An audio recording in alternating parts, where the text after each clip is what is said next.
It is my distinct pleasure to introduce a veteran to the Snap Judgment stage, Miss Dhaya Lakshminarayanan.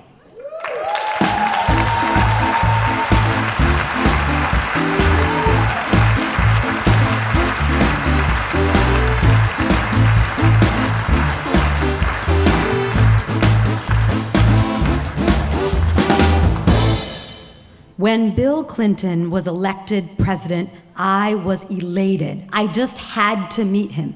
You see, I'm kind of a political nerd, you know? When the girls at the salon are reading like Cosmo, Glamour, People, Us, you know, magazines that give you bad body image, I want to read a magazine that makes me feel good about my body. Like The Economist. 2 months ago, Kim Jong-un was on the cover.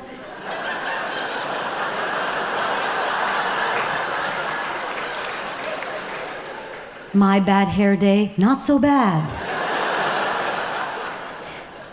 I follow elections like other people follow, what is that thing with the ball and the running and they hate women and gay people? Oh, football, yes, that's it. I follow elections like that. And Bill Clinton was the ultimate nerd, a Rhodes Scholar who could talk budget numbers, and he also connected with human beings. And like a true nerd, he chose a robot as his vice president.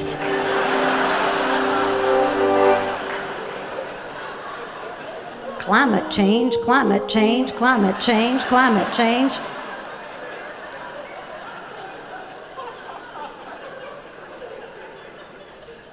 One day, my friend and I heard that Bill Clinton was coming to a local public school as part of his re-election campaign stop. So we camped out, and then we rushed into the gymnasium. Bill Clinton had finished speaking about what, I don't know, but he was coming down the rope line to shake hands with people. He was connecting with each individual like they were the only person in the room. Some people asked about foreign policy. Some people just wanted to offer support. But I would be different. I would connect with him nerd to nerd.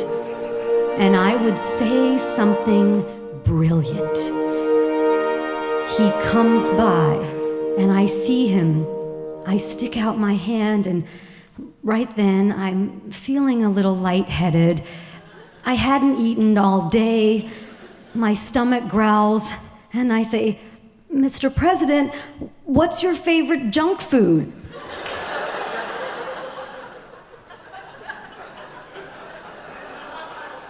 I blew it. But I look over at him, and it looks like he might look at me and say something. I take a deep breath, and just at that moment, some jerk behind me pushes me so he can get in there. And what happens next is, keep in mind, I'm 5 feet tall, and this is big Bill Clinton. So he pushes me, and I kind of end up in Bill Clinton's cleavage like this. And I'm kind of jammed in there. But Bill Clinton, you know, like he's the master politician. Like even if there's a little Indian wedged in his cleavage, he's been to India, he's immune.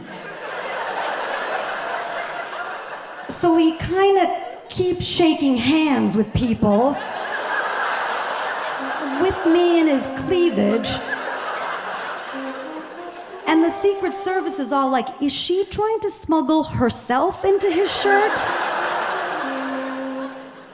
I kind of wriggle myself out, and I go to the back to join my friend, and he's like, what the hell was that, weirdo? I was like, I was nervous. I don't know what happened. He goes, well, did he smell good at least? I don't know what he smelled like. I was gasping for air. Besides, I was trapped in his man boobs. His moobs, if you will. I was humiliated, but not defeated. Bill Clinton continued to inspire me. So many, many years later, I got an awesome job. a job where I was working for a very wealthy man. Let's just call him FBG, famous business guy. FBG had so much money, he lived in Nevada to avoid state income tax. But he wanted to give all his money away, and I was helping him with that. It was perfect. I got to nerd out about social responsibility and investing and give away money that wasn't mine. The best job ever. One day, my boss, FBG, approaches me, and he rarely does that because he's a nerd. So he's talking to me, well, not directly to me, to my shoes, because that's eye contact for a nerd. And he's like, Dhaya, I'm going to need for you to go out of state on a trip. And I was like, oh, okay, cool. What is it? He's like, well, bad news, it's in Little Rock, Arkansas, but good news, it's at the Clinton Library. A reception follows after, and you get to be my representative. I was like, okay. And he goes, good. Then he walks away in his white tennis shoes and black socks. And I was like, cool. So I arrived at the William Jefferson Clinton Presidential Library. The after party is amazing. There's dignitaries all around, senators, governors, people in outfits that I've never seen before from the UN. And I am strategically placed by the food table. I am eating mini quiches and micro cream puffs. Just then, I feel a presence in the room. People rise to their feet. Applause. People are going crazy. It's Bill Clinton. And this is post-surgery Bill Clinton. So he's a little skinnier and a little tired, but the magic is still there. He walks and sits down and proceeds to talk to us. And after his talk, a young girl in the back raises her hand. She wants to thank him for starting a program in South Africa for young people. And she's a white South African. And she says, Mr. President, how can a white South African like me connect better to the black South Africans in my country? And you are known as a leader in race relations. And Bill Clinton tells an amazing story of being a Rhodes Scholar in Oxford and flying back to Little Rock, but first going to New York and walking through the streets of Harlem. Sure, he saw drugs, he saw violence, but he saw human beings first and foremost. And when people stared at him, because they stared, he's a white guy with a fro, instead of looking away, he looked and engaged more deeply with each and every human being he saw. And so he gave that advice, to engage more deeply with every person. This was my second chance. I would now meet Bill Clinton. It was destiny. And this time there were no moobs. I had also eaten, so I wouldn't say anything stupid. He walks around, shaking everyone's hand, important people, not so important people. I didn't care. My turn was next. Hello, Mr. President, I'm Dhaya Lakshminarayanan, and I'm here representing FBG, your friend. He told me to say hello. Bill Clinton looked at me, and he goes, yeah, okay. And he walked away. Yeah, okay. Like, yeah, okay, I'm gonna get back with you. I need to take care of some stuff, but I'll see you later. Or like, yeah, okay. Like cheerleaders used to say to me in high school. Man, skinny Bill Clinton was no fun. Well, I missed my chance. So I went back to work, filed my report via email to minimize human contact. And a couple weeks later, I go on vacation. Well, it wasn't vacation. It was a bachelorette party. And the bachelorette, well, she didn't want us to get drunk or do anything crazy. She just wanted us to fly to Vegas, spend a lot of money, and be wild girls. And I was like, wild girls? And she goes, yeah, just like wear your sexiest, smallest, like craziest little dress. And I have these like little lacy collars that you can wear. They're gonna be so cute. They look like poodle dog collars.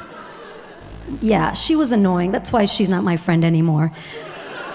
But I show up at, this hotel in Vegas at the Palms, and we kind of shimmy over to the bar like we're Jackie Harry from 227. We sit down at the bar with our drinks. The bartender's like, over here, that's Dennis Rodman. Over there, Vince Neil. And way back there, that long table set for 20, Bill Clinton is about to walk in. Oh, cool, that's awesome. You know what's funny? My boss, FBG, lives in Nevada, and he knows Bill. Wouldn't it be funny if then all of a sudden, I feel a presence? People start standing up. The guys behind the glass wall of the cigar bar start banging on the glass. People are applauding and going crazy.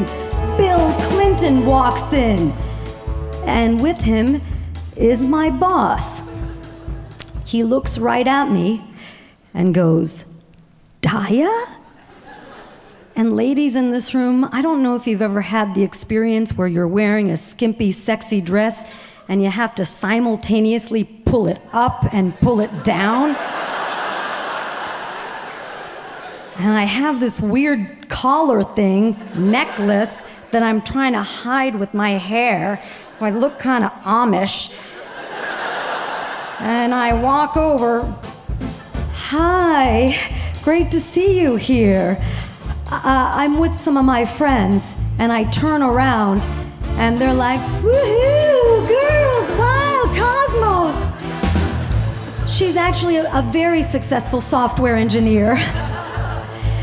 And then my boss points to Bill Clinton and says, Dhaya, have you met President Clinton? I know my face is brown, but it feels red right now. I kind of look at the floor, but then I feel he's looking down at me. I look up, our eyes connect. We make a deep connection. And I say, Mr. President, my friend is getting married, and I'm here for a bachelorette party. And he goes, Dhaya, don't do anything I wouldn't do.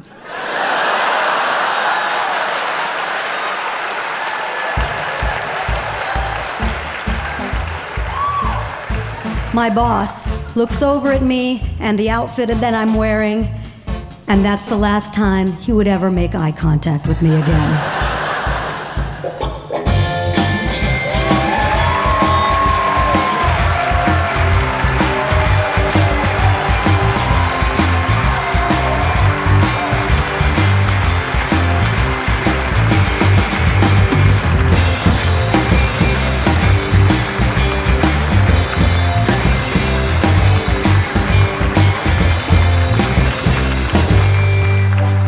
Dhaya Lakshminarayanan.